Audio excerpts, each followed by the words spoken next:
Kicking off our modern finals now. It's European Division winner Wim de Cock at the top of the screen. He's on Mardu Pyromancer and he's taking on wildcard entrant from Division 1, Dylan Magika at the bottom, who's on Gift Storm, Blue Red Gift Storm. You can see Inquisition starting off there from Wim, so he knows what he's up against immediately. I don't know how good this matchup is for Mardu Pyromancer. I just know I hate Storm, and I've never really played Mardu Pyromancer.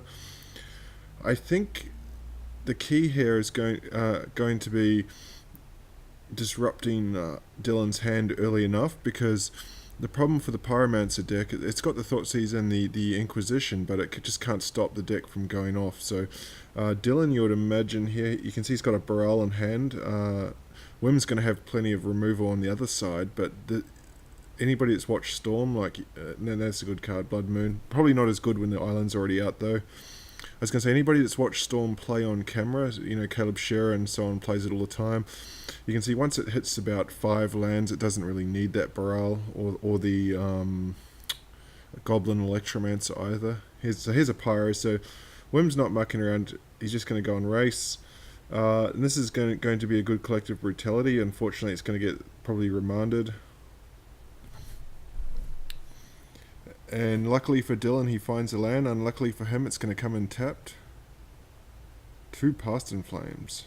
So he's going to be able to... Well, Grape Shot's going to clean up the board, but he's going to be able to...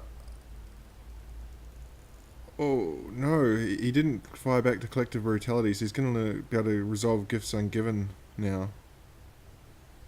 Dylan just checking his graveyard to see what can go off and what can't. Okay, here's the collective brutality, so we'll see the Gifts Ungiven in response.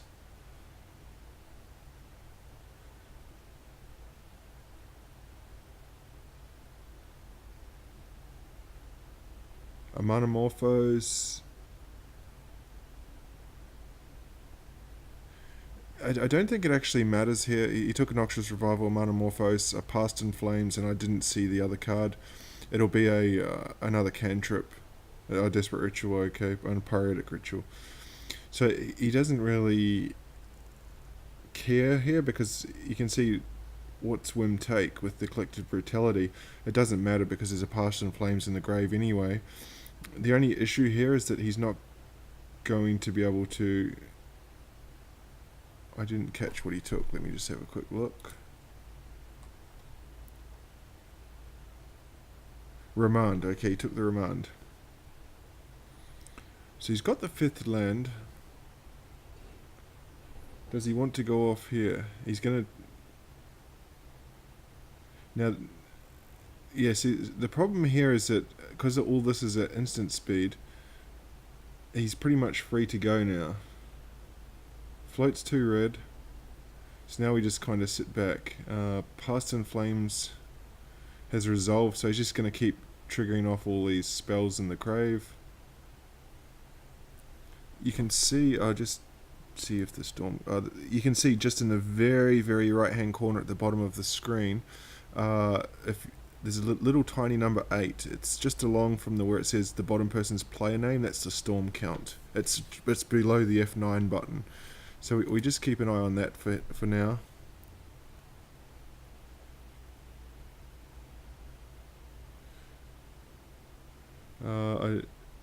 Dylan, I don't know what he's doing here. He's floating 5 red.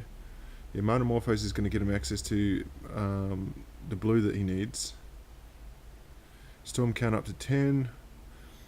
Because the other thing here is the Grape Shot is in the grave, so he can flash that back as well. You can see Storm up to 11.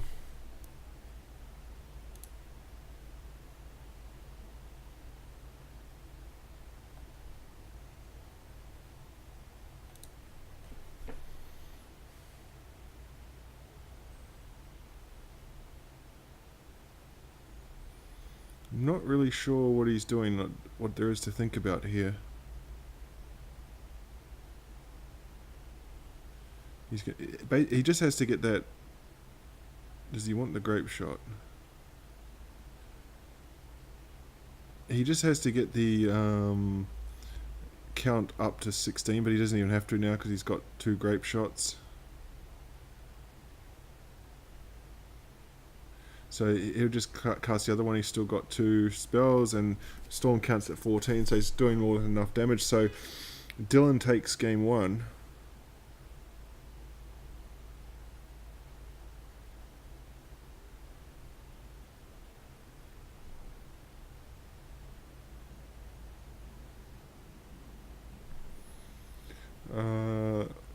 Yeah, there's just a bit of discussion, but we're on to game 2 now.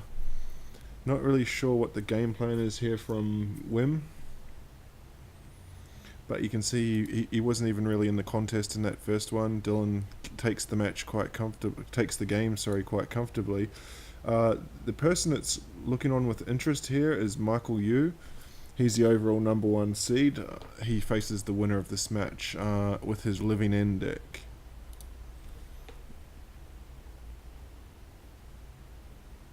And that last match,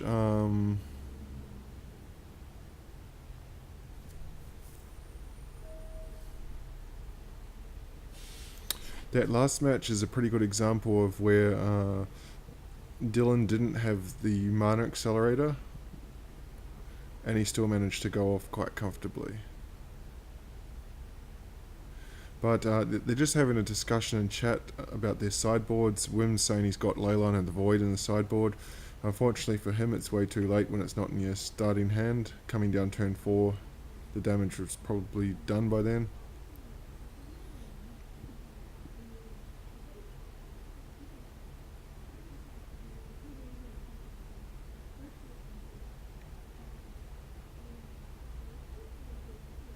Interesting that Dylan bought in a Braid there. I'm not sure what artifact he wants to go after in this Mardu Pyromancer deck. I don't know if it plays out. Unless he was expecting what's that? The 1 mana that gets the graveyard. It's totally blanked my mind at the moment. Relic of Progenitus. Yeah, my guess is he's going after Relic of Progenitus, but it's a bit late here. Wim kind of has to top deck some sort of graveyard hate right now, or he's just dead. Hazoret can't do anything. Is he Echoing Truth? If worse comes to worse, we'll just bounce that.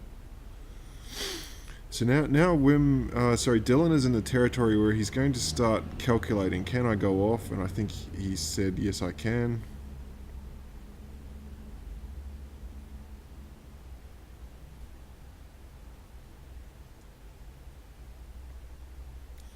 So the storm count up to 4.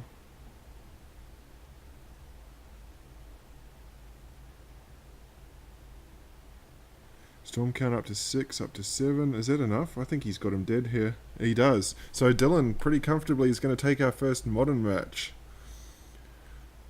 Gift Storm thrashing Mardu Pyromancer. 2 games to 0.